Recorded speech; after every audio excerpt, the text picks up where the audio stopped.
how to make a new TikTok account after being banned.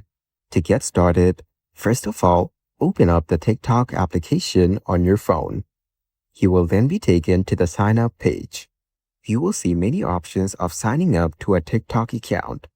Now, we will minimize the application and open App Store on the phone. Then, go to the search icon at the bottom right corner. After that, tap on the search bar and type in Turbo VPN.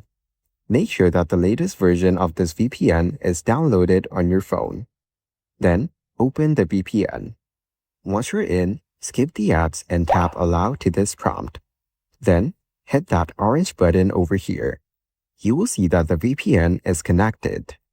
Now minimize this application and open the TikTok app again. Then, tap on this bar and select the country of origin. Then type in the number, or you can sign up with a new email or continue with your Facebook account. You can also use your Apple ID and Google account to sign up. Once you're done, you will easily make a new TikTok account on your phone. So, by following these steps, you can easily make a new TikTok account after being banned.